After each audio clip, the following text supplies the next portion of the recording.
troisième et dernière partie de l'Africa Newsroom. Nous sommes toujours en compagnie de Touré Bangali, journaliste, et de nos éditorialistes Jean-Marie Bitemo et Jemal Taleb.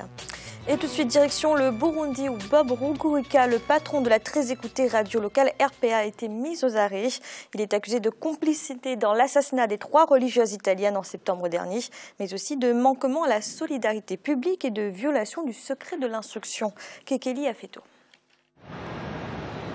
La polémique enfle au Burundi après la mise aux arrêts et l'inculpation du patron de la très écoutée radio locale RPA, Bob Rugurika. Accusé de complicité d'assassinat et de violation du secret de l'instruction dans l'affaire des 3 religieuses italiennes découvertes mortes en septembre dernier, il risque jusqu'à 20 ans de prison. Le pouvoir reproche à Bob Rugurika, le directeur de la RPA, de recel, de malfaiteur, et aussi de ne pas avoir, montré aux autorités c'est lui qui a commis ces crimes, et lui reproche aussi d'avoir participé à l'organisation de l'assassinat. Rugurika a rencontré le criminel quelques semaines après les assassinats, donc il ne peut pas y avoir déjà de participation parce qu'il n'était pas au courant bien avant. Il est reproché de ne pas avoir présenté le présumé coupable aux autorités. Il ne pouvait pas essayer de présenter la personne, d'attraper la personne qui voulait lui livrer des informations. D'autre part, cette arrestation serait une surenchère des autorités burundaises pour brouiller des pistes qui peuvent mener jusqu'à elle. Dans le témoignage du criminel, c'est qu'il accuse l'ancien chef des renseignements burundais, le général Adolphe Nshimirimana, d'avoir organisé cet assassinat des 3 religieuses. Le criminel donne des précisions qui sont vraiment très bien réfléchies et que la piste probable pourrait mener vers le pouvoir. La mise aux arrêts du journaliste semble soulever plusieurs questions auprès des populations, à commencer par l'exercice de la liberté d'expression, mais également la protection des sources journalistiques. Surtout, à vouloir punir le journaliste, les autorités ne risquent-elles pas de relancer les interrogations sur l'enquête concernant le décès des 3 religieuses italiennes? Jean-Marie, cette arrestation du journaliste burundais pose une question. Est-ce qu'un média peut diffuser des aveux de quelqu'un qui avoue un assassinat tout en gardant l'anonymat de cette personne? C'est la problématique, si vous voulez. Si on se place sur le point de vue du fonctionnement de la presse, si vous voulez, généralement on dit les journalistes comme des avocats, si vous voulez, leurs sources sont des sources secrètes qui leur permettent, si vous voulez, d'exercer leur métier. Mais je ne pourrais pas aller au fond du dossier parce que je ne sais pas exactement, même par rapport au reportage, on ne sait pas exactement ce qui est reproché, si vous voulez, aux journalistes. J'ai entendu parler de recel des témoins. Recel des témoins, est-ce qu'il a offert les moyens logistiques ou alors, comment dirais-je, abriter ces témoins-là qui lui ont avoué. Donc, moi, je pense que Jemal, lui qui est juriste et tout, il pourra nous éclairer là-dessus. De mon point de vue, j'estime que le journaliste, il est dans son libre droit de pouvoir, c'est-à-dire cacher ses sources d'information. Mais maintenant, c'est un justiciable comme tout citoyen. Mais si le dossier, si vous voulez, qui a été monté à son encontre est un dossier solide où vous avez les preuves qui attestent de sa participation dans cet événement-là. Et évidemment que c'est un justiciable comme un autre dans un pays de droit, dont il doit être soumis, si vous voulez, à cette loi générale-là. J'ai mal votre réaction, tout en sachant que la justice burundaise avait déjà inculpé un homme pour le triple assassinat. Oui, c'est là que le bas blesse. C'est-à-dire que si on avait donc des chefs d'accusation acceptables dans ce dossier, il n'y aurait rien à dire. On parlerait donc d'un justiciable comme un autre, circuler, il n'y a rien à voir, sauf que c'est un journaliste. Et donc ce qu'on lui reproche, c'est de ne pas avoir craché sa source. Et donc ça pose évidemment le problème, Jean-Marie a raison de le dire. Il faudrait, mais au-delà du cas du Burundi, il faudrait beaucoup d'autres pays. Je suis content que la Mauritanie l'ait fait. C'est-à-dire qu'il faut dépénaliser définitivement la source du journaliste. Et encore une fois, on ne peut pas le poursuivre dans les conditions où on l'a poursuivi et même l'accuser de complicité d'assassinat, rendez-vous compte, juste parce qu'il n'a pas balancé sa source. Et ça, c'est très grave pour la démocratie. Il faudrait que nous comprenions une bonne fois pour toutes que la presse concourt à la formation de la démocratie, à l'amélioration de la démocratie, et qu'elle ne peut pas travailler si elle n'a pas des sources protégées. Et donc, de ce point de vue-là, évidemment, tout le dossier confectionné, fabriqué tombe parce que nous sommes là. Ce serait encore une fois un cas manifeste, réel, clair de violation des règles de la démocratie élémentaire. Il faudrait encore une fois que les lois dans beaucoup de pays qui n'ont pas évolué soient le cas. Il faudrait que le Burundi se soumette à cela et qu'il faut que, encore une fois et définitivement, nous comprenions l'intérêt de la presse, des journalistes, des médias, de l'information, encore une fois, dans le développement d'un pays en général. Touré Bangali, l'anonymat de la source doit être garanti. Moi, je pense que sur cette question, je suis intangible. Il ne faut en aucun cas, en aucune manière qu'un journaliste divulgue sa source. D'abord, c'est le conseil que je donnerai à tout journaliste. Quelle que soit la pression, d'où que ça vienne, un journaliste n'est pas un OPJ. Et même dans un tel cas. Quelle que soit la situation. Parce que celui qui te donne l'information, te donne parce que tu es journaliste. Si l'État a les moyens maintenant, c'est le rôle de l'État. L'État a assez d'instruments, assez de moyens pour mener une enquête à bon port. Mais le journaliste ne doit pas être là-bas. Si on demandait à tous les journalistes de divulguer leurs sources d'information, je ne pense pas qu'il y aurait des journalistes dans le futur. Le journaliste, son travail est sacré. Bon, après, on peut discuter sur la nature de l'activité que mènent les uns et les autres dans leur travail journalistique. Lorsqu'il s'agit d'un journaliste, je dis bien un journaliste sérieux, un journaliste qui travaille, qui respecte la déontologie, un journaliste qui ne fait aucun doute sur... Je pense qu'il faut que, même pas le Burundi, il faut que les chefs d'État, qu'ils soient chefs d'État, il faut que la société comprenne qu'on ne peut pas demander à un journaliste de divulguer sa source. Quant à maintenant l'État de vérifier ses informations, est-ce que l'information que le journaliste a donnée est exacte? Point d'interrogation. Mais sa source est intangible.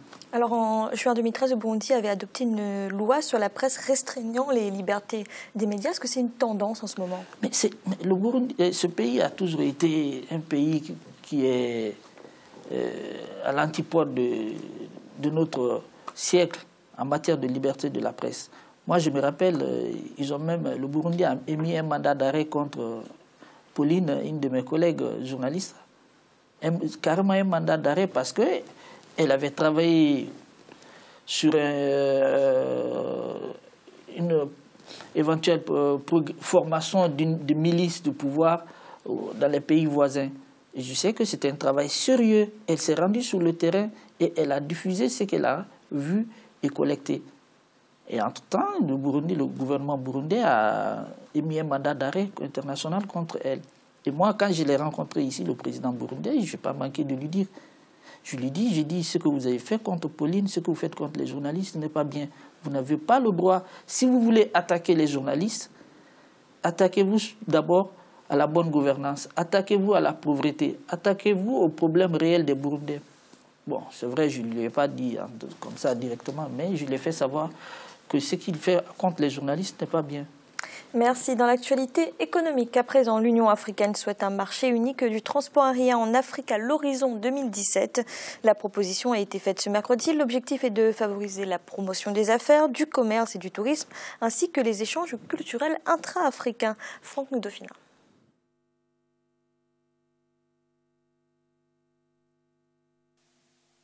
Vers la mise en place d'un marché unique de transport aérien en Afrique. Réunis mercredi en Afrique du Sud, les ministres des Transports de l'Union africaine ont exprimé leur soutien à la proposition de la Commission de l'UA de mettre sur pied un marché unique de transport aérien sur le continent d'ici 2017.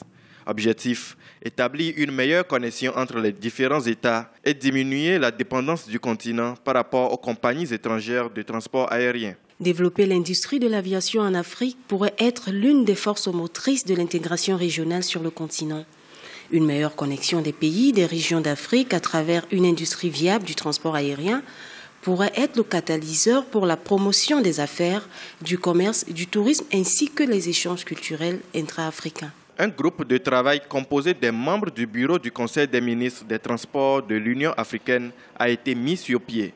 Il sera chargé d'assurer le suivi du projet, mais aussi de faire le lobbying auprès des États pour que l'intégration dans le domaine des transports devienne une réalité. Il y a une nécessité d'harmoniser les efforts en matière de transport aérien en Afrique.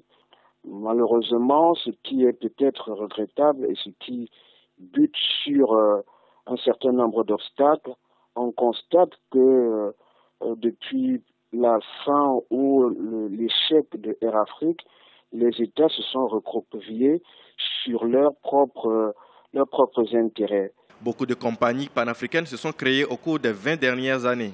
Askai, Royal Air Maroc, Ethiopian Airlines ou encore Kenya Airways font aujourd'hui la fierté du continent. Beaucoup d'observateurs estiment qu'avec une meilleure cohésion, les perspectives du transport aérien en Afrique pourraient s'améliorer.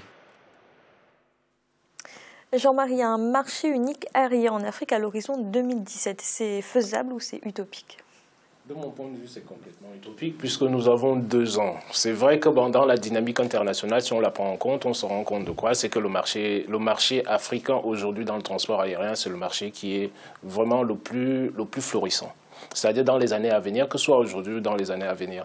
Pourquoi est-ce que je disais tout à l'heure que ça me semble utopique? Tout simplement pourquoi? Parce que la plupart du temps, dans notre dynamique africaine, c'est-à-dire quand il s'agit de jouer de l'intégration, vous avez très peu de chefs d'État africains qui sont pour. Donc, normalement, ça aurait été la voie à suivre par rapport à l'Afrique, parce que ça permettrait aux pays africains de jouer sur ce qu'on appelle en économie les économies d'échelle. À savoir que, il faut savoir une chose, c'est que une compagnie aérienne, il y a ce qu'on appelle la taille critique par rapport, si vous voulez, au marché sur lequel on est. Donc cette taille critique-là, est-ce que vous avez beaucoup de compagnies en Afrique qui sont capables d'atteindre cette taille critique? Point d'interrogation. Bon, mais maintenant, dans la floraison qu'on a vue, c'est-à-dire des compagnies nationales un peu partout, l'exemple d'Air Afrique a un peu traumatisé, si vous voulez, pas mal de gens, mais moi j'estime de mon point de vue qu'on ne devrait pas l'arrêter, parce que c'est une intégration. Air Afrique a disparu à cause de quoi? Air Afrique a disparu à cause de la mauvaise gestion qui était faite, si vous voulez, à la tête de la compagnie. Mais la dynamique, vous avez Royal Air Maroc. Quand on parle maintenant en termes de diplomatie, Royal Air Maroc aujourd'hui essaie de connecter, si vous voulez, la plupart des pays africains sur Rabat. Et ça accélère en même temps les échanges économiques qu'on a derrière. On voit tous ces derniers temps, si vous voulez, les hommes d'affaires qui vont facilement, si vous voulez, du Maroc sur les autres capitales africaines. Et ça permet à l'État marocain de pouvoir capitaliser diplomatiquement, si vous voulez, ce qui part du transport quelque part. Bien que la diplomatie, si vous voulez, elle est à la base. Mais ça favorise les échanges dans l'ensemble du continent. Donc pour moi, 2017, ça me semble une date trop juste pour se dire que, on va mettre en place, comment dirais-je, des partenariats entre les compagnies, mais est-ce que la plupart du temps, la meilleure solution n'est pas de pouvoir créer une compagnie régionale? Gémal, vous êtes d'accord, c'est mission impossible pour 2017? Je ne sais vraiment pas si c'est impossible. Rien n'est impossible. Ça paraît effectivement difficile, mais rien n'est impossible. Il s'agirait de quoi? Il s'agirait donc que les États libéralisent le marché, c'est-à-dire que les droits octroyés actuellement aux compagnies nationales soient libéralisés et que donc sur le continent, les compagnies peuvent desservir les destinations qu'elles veulent. C'est plutôt une bonne chose. Si vous voulez le faire, vous êtes capable de le faire non pas en 2 ans, mais en 2 mois. Il suffit juste de vouloir le faire et ça se fait. Et évidemment, la question, et Samuel Ngembok l'a dit dans le sujet, la question c'est est-ce que les États sont prêts à se débarrasser d'un outil important de protection des ciels et donc des petites compagnies locales au profit d'un marché africain capable de se développer. Il y a un constat qui est réel, c'est qu'aujourd'hui la destination Afrique est l'une des plus chères au monde. C'est un vrai problème. Deuxièmement, c'est que les compagnies aériennes africaines sont toutes faibles, elles n'ont pas la taille critique comme disait Bitomo, et donc elles sont ni viables et n'ont pas d'avenir. L'obligation pour le continent africain, compte tenu donc de sa jeunesse, de sa croissance future et de l'intérêt qu'il présente aujourd'hui dans l'économie mondiale, il n'y a aucun doute que le marché présente un engouement réel.